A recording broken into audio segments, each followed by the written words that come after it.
बात जरा जम्मू कश्मीर की करते हैं और यूनियन टेरिटरी के अंदर सरकारी अस्पतालों की कारकर्दगी पिछले 1-1.5 वर्षों के दौरान क्या कुछ रही है या उससे पहले क्या कुछ सरकारी इन बड़े अस्पतालों के अंदर अवामी खिदमात थी, वो आपके सामने रखते हैं। और इस बार नीति आयोग की रिपोर्ट में खुलासा हुआ कि साल 2018 और 19 के दरमियान जम्मू कश्मीर के कुछ बड़े सरकारी अस्पतालों का नाम आया है। 3 बड़े हॉस्पिटल जिन्हें बेहतर कारकर्दगी के लिए इस बार 1-1 या 2-2 दर्जा ऊपर भी ले जाया गया है। अस्पतालों की कारकर्दगी पर नीति आयोग की रिपोर्ट में जहां पर कई अहम खुलासे हुए और सबसे बड़ी बात कि रिपोर्ट में जम्मू कश्मीर के 3 बड़े सरकारी अस्पतालों का नाम शामिल किया गया।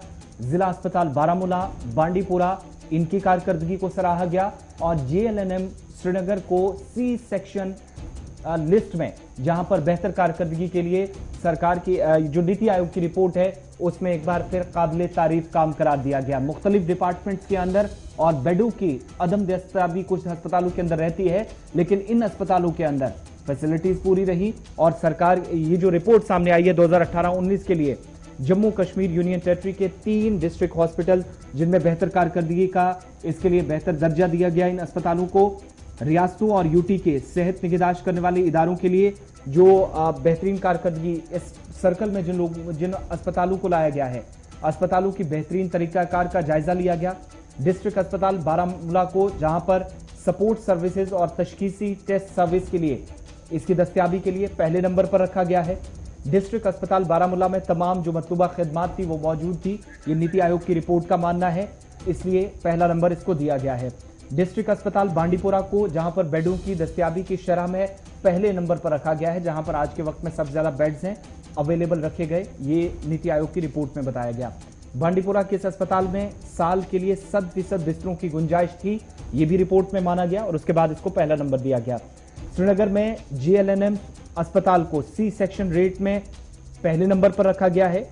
एक साल में डिलीवरीज की कुल तादाद और इसके अलावा नॉर्मल डिलीवरीज, मुआवन डिलीवरीज और C सेक्शन शामिल करके तमाम पैरामीटर्स को एक स्टेज पर लाकर ये बताने की कोशिश की गई है कि ओवरऑल 2018 और 19 के दरमियान इन बड़े अस्पतालों की कारकर्दगी क्या रही। अगरचे जम्मू का कोई अस्पताल इसमें शामिल नहीं है, लेकिन श्रीनगर से आप सेंट्रल कश्मीर से नॉर्थ की तरफ जाएंगे तो 3 बड़े अस्पतालों का जिक्र नीति आयोग की इस रिपोर्ट में किया गया है। नीति आयोग की रिपोर्ट के आने के बाद एडिशनल चीफ सेक्रेटरी अटल ढिल्लों की तरफ से health and medical education department के सभी स्टाफ को जहां मुबारकबाद पेश की है, वहीं पर तमाम अजला को इसी तरीके से काम करने की हिदायत भी जारी कर दी गई है। अब नीति आयोग ने 3 अस्पतालों के लिए रिपोर्ट जारी कर दी है और ये 3 अस्पताल बापत साल 2018-19 के लिए टॉप परफॉर्मेंस अस्पताल के तौर पर देखे जा रहे हैं। बारामूला जो बड़ा इम्पोर्टेंट और अहम इलाका है, बांडीपोरा एक और ज़िला है, लेकिन वहाँ की सूरत हाल पर भी अस्पताल इंतज़ामिया की पीठ थपथपाई गई और श्रीनगर का JLNM रैनावारी अस्पताल जिसे हम कह रहे हैं छोटे शॉर्टकट फॉर्म में, वो अस्पताल भी जो है वो इस वक्त इस सुर्खी में हिस्सा बना हुआ है। सीधे पहले नॉर्थ कश्मीर चलते हैं जहाँ से इरशाद हमारे साथ है। इरशाद, बहुत शुक्रिया जी ज्वाइन करने के लिए। ज़िला अस्पताल टॉप रैंकिंग के अंदर आ रहा है और ज़मीनी सूरत हाल क्या कुछ है और इस रिपोर्ट के आने के बाद अस्पताल के अंदर की सूरत हाल क्या कुछ है, क्योंकि इस वक्त आप अस्पताल के पास मौजूद है। जी बिल्कुल गौर साहब, अगर हम शुमाली कश्मीर के ज़िले बारामूला के इस GMC यानी कि मेडिकल कॉलेज की बात करें, क्योंकि नीति आयोग ने जो सर्वे की थी 2018-2019 में national institution of transforming India, हालांकि इन्होंने ये सर्वे की थी, हालांकि उसके बाद जो है इसको पहले नंबर पे लाया गया और यहाँ पे अगर देखा जाए इस हॉस्पिटल में अच्छा खासा जो है काम हुआ पिछले सालों में, क्योंकि इसके साथ साथ देखा जाए जो दूसरा हॉस्पिटल है गवर्नमेंट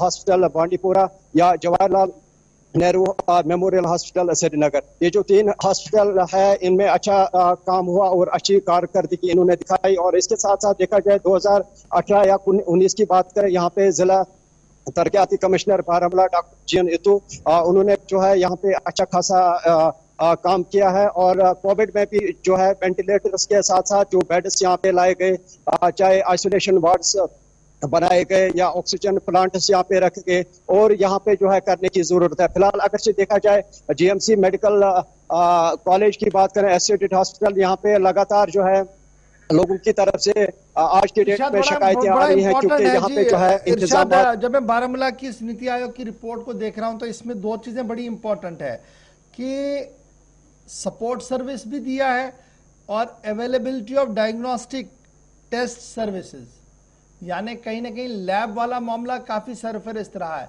जब आप पिछले दिनों ग्राउंड जीरो से रिपोर्ट कर रहे थे तो बड़ी शिकायतें थी कि जनाब यहाँ पर पूरी तरह से हर एक चीज अवेलेबल नहीं है, लेकिन आज नीति आयोग ने यह कहा कि साल 2018-19 के दौरान सबसे अच्छा काम तो है इसी डिस्ट्रिक्ट अस्पताल ने किया है।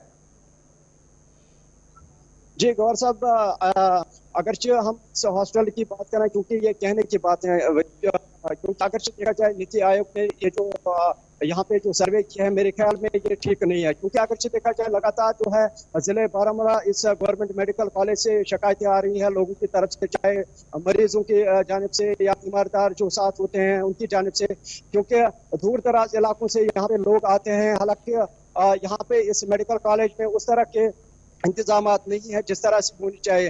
हालांकि कल भी हमारे साथ कई लोगों ने बात की, परसों भी की, रोज यहाँ पे जो है शिकायतें आ रही हैं, टेस्ट्स यहाँ पे नहीं होते, टेस्ट्स बाहर करना पड़ता है प्राइवेट क्लिनिकों पे। और इसके साथ साथ देखा जाए यहाँ पे जो है काफी जो है कूड़ा करकट है, हालांकि इर्द गिर्द का जो माहौल है बिल्कुल जो है वहाँ पे इतनी गंदगी है। और इसके साथ साथ जो वहाँ से जो मेडिकल कॉलेज एसोसिएटेड हॉस्पिटल से जो वहाँ से जो ये चलिए, बहुत बहुत शुक्रिया इरशाद हमारे साथ जुड़ने के लिए और तफसीलात फराहम करने के लिए बारामूला से। चूंकि बारामूला के डिस्ट्रिक्ट हॉस्पिटल का नाम भी आया इस रिपोर्ट में, लेकिन अब आपको नॉर्थ कश्मीर के दूसरे हिस्से का भी रुख करवाते हैं। हमारे साथ block medical officer Bandipora doctor Musrat Wani साहब हैं। बहुत शुक्रिया मुसरत साहब ज्वाइन करने के लिए।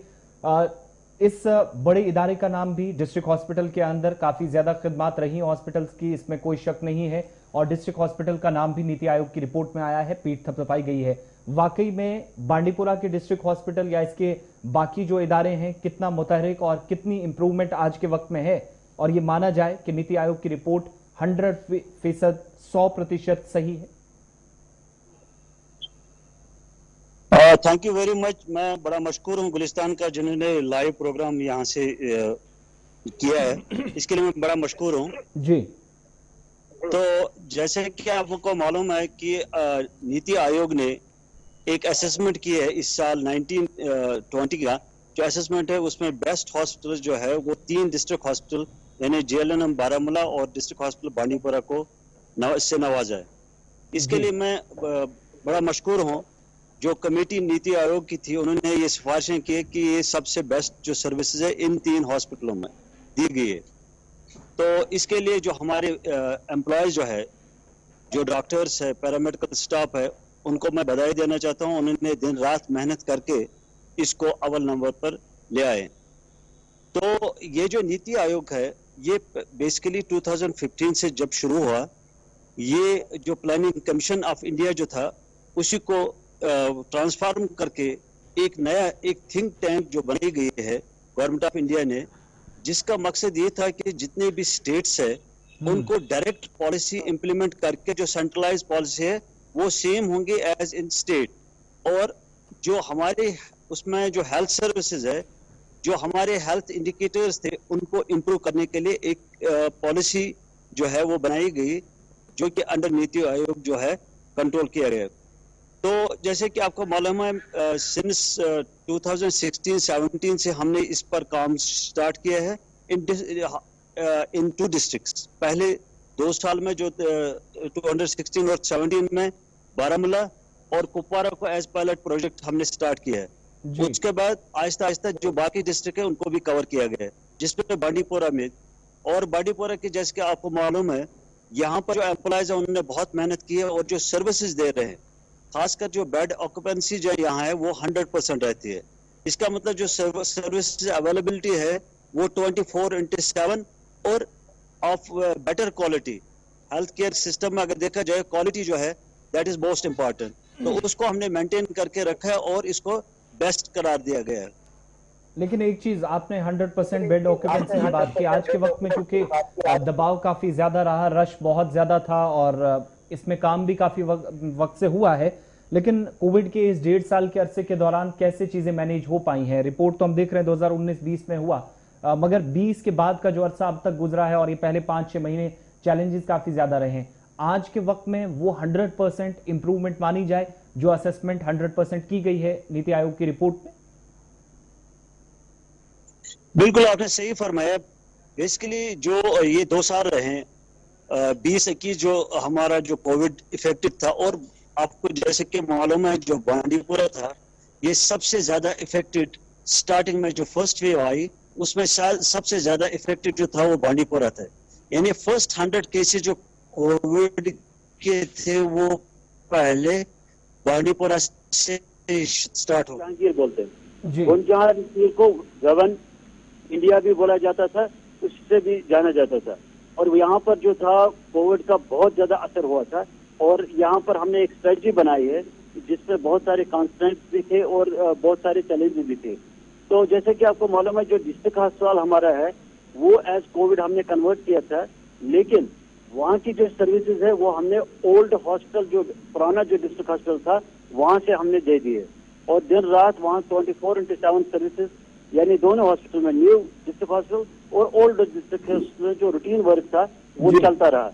और साथ में हमने कोविड जो है वो न्यू डिस्ट्रिक्ट हॉस्पिटल में स्टार्ट किया है। एक आखिरी चीज आपसे मुशर्रफ साहब मैं जानना चाहूंगा, आपकी आवाज थोड़ी सी ब्रेक हो रही है। कल से हम देख रहे हैं कि सरकार के कुछ आदादोशुमार भी सामने आए थे, बताया गया कि कितने लोगों को अभी तक गोल्डन कार्ड सेहत स्कीम के तहत जम्मू कश्मीर में दिए गए। बांडीपुरा के अंदर भी क्या कुछ स्टेटस है आज के वक्त में? गोल्डन कार्ड जिन जिन लोगों के पास है, क्या उनको वाकई में वो तमाम फैसिलिटीज मिल रही हैं जो कार्ड के तहत अवेलेबल होनी चाहिए? बिल्कुल आपने सही फरमाया। जो हेल्थ स्कीम जो है जी, जिसमें कि गोल्डन कार्ड हम दे रहे हैं हर एक को, ये खाली यूटी जम्मू कश्मीर में ये स्कीम लॉन्च की है। ऑनरेबल नरेंद्र मोदी जी जो प्राइम मिनिस्टर ऑफ इंडिया, उन्होंने ये लॉन्च किए यहाँ कश्मीर में जो है खाली ड्यूटी के लिए ये 100% है। अदरवाइज दूसरे डिस्ट्रिक्टों में वहाँ पर खाली जो हेल्थ कार्ड उनको इशू हो रहा है जो बीपीएल के दायरे में आ रहे हैं जी। तो हमने यहाँ पर जो बांडीपुरा है हमने 99.9% जो है हमने अचीवमेंट की है इसमें, और हमने कार्ड से यहाँ डिस्ट्रीब्यूट किए, घर घर जाके हमने स्टार्ट किया, और घर जाके हमने डोर टू डोर सर्वे करके हमने उनको कार्ड्स बनाए। डॉक्टर साहब बड़ा इंपॉर्टेंट है, आज जो लोग आपको देख रहे हैं सुन रहे हैं वो जरा ये भी सुनना चाहेंगे, ये जो हेल्थ कार्ड बनता है इसका फायदा क्या है? कौन सी चीजें ऐसी हैं जो सरकार अस्पताल से आपको फराहम कर सकती है, यानी जो आपके डिपार्टमेंट से दे रहे हैं, महकमा सेहत बराह रास्त जो दे रहा है इस कार्ड के जरिए से? बिल्कुल आपने सही फरमाया। जो ये सेहत स्कीम है ये स्पेशली फॉर यूटी जे के लिए लॉन्च होगी है। इसके अंदर ₹5 लाख यानी 5 लाख तक जो इंश्योरेंस है वो फ्री ऑफ कॉस्ट जो है हॉस्पिटल दे रहे हैं, जिसमें कि हमारे all government hospital plus private institution हमारे एम्पैनल्ड है। और कहीं भी जाके जैसे किसी का ऑपरेशन करना है 5 लाख तक जो भी खर्चा आएगा वो गवर्नमेंट बर्दाश्त करेगी, इंश्योरेंस कंपनी बर्दाश्त करेगी। इसमें कोई भी बीमारी हो अगर उसका इलाज एडमिट करके करना है, ऑपरेट करके करना है तो इस गोल्डन कार्ड के जरिए से हो सकता है। बिल्कुल आपने सही फरमाया। जितने भी डिजीज है, जो भी आईपीडी इंडोर पेशेंट जो है जो एडमिट करते हैं उनको जो फैसिलिटी मिल जाएगी वो 100% फ्री ऑफ कॉस्ट, यानी अप टू 5 लाख उनको फ्री ऑफ कॉस्ट होगा। ऑल हॉस्पिटल जितने भी यूटी में गवर्नमेंट हॉस्पिटल है और स्पेशली जो एम्पैनल्ड जो बड़े बड़े हॉस्पिटल है वो भी इसके दायरे में आ रहे हैं। तो डॉक्टर साहब ये बड़ी शिकायतें आ रही हैं जी, ओवरऑल मैं आपके डिस्ट्रिक्ट की बात नहीं कर रहा हूँ, ओवरऑल ये शिकायतें आ रही हैं कि अस्पताल इन कार्ड्स को मान नहीं रहा है और छोटे मोटे टेस्ट करके निपटाने की कोशिश की जाती है। बिल्कुल आपने सही फरमाया। अगर कोई भी कंप्लेंट होगी, हमारी जो टोल फ्री नंबर है 24/6 जो काम कर रहा है, 24/7 आवर जो काम कर रही है हॉस्पिटल में, वो कांटेक्ट कर सकते हैं और ग्रीवेंस डाल सकते हैं और सेम विद इन 1 आवर उनका जवाब मिल सकता है और जो उनकी जो प्रॉब्लम है उसको हम सॉल्व कर सकते हैं। बहुत बहुत शुक्रिया जी डॉक्टर साहब हमारे साथ ज्वाइन करने के लिए।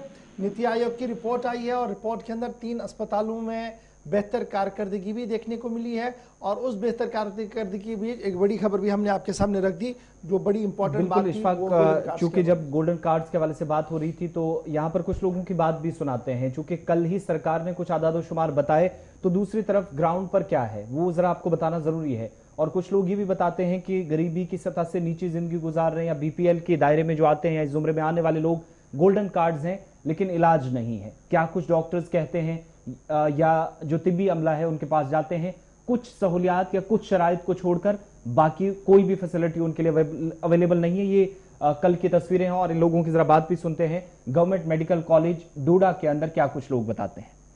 जानना चाहूंगा, गवर्नमेंट मेडिकल कॉलेज में तो अमला भी होता है, सीनियर ऑफिसर भी होते हैं, सुपरिटेंडेंट होते हैं गवर्नमेंट मेडिकल कॉलेज में, इनसे बातचीत नहीं की आपने? मैंने 10-15 लोग बार सुपरिटेंडेंट को कॉल करी, सीएमओ साहब को कॉल करी। सीएमओ साहब बोलते हैं मैं बिजी हूँ मीटिंग्स डीसी ऑफिस में। मुझे समझ नहीं आ रही है मीटिंग्स हैं क्या। मैं आपके माध्यम से, आपके शुक्रगुजार हैं हम, आपके माध्यम से प्रधानमंत्री को यहाँ से मैसेज देना चाहता हूँ कि ये स्कीम को बंद करना चाहते हैं, ये स्कीम को नहीं रखना चाहते हैं इस स्कीम को हम। और उसके बाद लेफ्टिनेंट गवर्नर से भी अपील करते हैं कि इस चीज़ को प्रायोरिटी बेस पे देखें। और डिस्ट्रिक्ट एडमिनिस्ट्रेशन डोडा जो हमारे यहाँ डीसी साहब हैं, वो प्लीज़ एक बार यहाँ पे विजिट करें, देखिए मुश्किलात कहाँ आ रही हैं। प्रधानमंत्री का एक बहुत बड़ा सपना था, इनॉग्रेशन की गई थी कुछ टाइम पहले गोल्डन कार्ड की, ताकि हर एक इंसान को इसका फायदा पहुंचे। क्या लगता है आपको गवर्नमेंट मेडिकल कॉलेज में इस तरह का फायदा लोगों को मिल रहा है? यहाँ पे बस जो बात करने वाला है उसी को मिल रहा है, जो बेचारा बात नहीं करेगा उसको कहाँ मिलेगा। आप बेचारे गरीब हैं तो इनके पास अभी पैसा भी नहीं है, ये क्या कैसे कराएगा अपनी बीवी का इलाज। जबकि ब्लॉक लेवल पे ये बनाए गए थे, डिस्ट्रिक्ट लेवल पे ये बनाए गए थे, सबके कार्ड बन चुके हैं, सबके कार्ड बन चुके हैं। सिर्फ रजिस्ट्रेशन होती हैं, जैसे एडमिट जो बंदा होता है उसकी रजिस्ट्रेशन करानी होती है और उसके पास जितना भी उसको खर्चा आएगा सारा कुछ फ्री कराना होता है। तो मुझे समझ नहीं आ रही है, तो मैं डिस्ट्रिक्ट एडमिनिस्ट्रेशन से खासकर अपील करता हूं कि वो एक बार डीसी साहब प्लीज़ यहाँ पे विजिट करें, बाकी भी चीज़ें देखें कि यहाँ के हालात क्या हैं। हाँ, बीवी को लेकर आया था हॉस्पिटल में, तो गोल्डन कार्ड भी था मेरे पास, वो मैंने इधर दिखाया, किसी ने मेरा गोल्डन कार्ड नहीं पकड़ा, तो नहीं गोल्डन कार्ड पे कोई मेरा इलाज नहीं हुआ। 15-20 हज़ार रुपया मैंने अब तक खर्चा, मेरे पास कोई खर्चा नहीं है, तो अब तक 15-20 हज़ार मैंने खर्च कर कोई मेरा कार्ड आज तक नहीं लगाया, नहीं कुछ। अब मेरे पास पैसा भी नहीं है, कुछ नहीं है, अब जेरे गौर है मेरी बीवी, तो अब क्या इलाज करें। चलिए, ये सिर्फ डोडा की कहानी नहीं है, मुल्क के जम्मू कश्मीर के मुख्तलिफ इलाकों से इस सेहत कार्ड को लेकर शिकायतें हैं कि अस्पताल मानते नहीं हैं या तिबी अमले के पास जाते हैं वो उसको रेस्पॉन्ड नहीं करते। तो बहरहाल उम्मीद करें कि मामला जो है थोड़ा सा बेहतर हो। बढ़ते हैं जी आगे।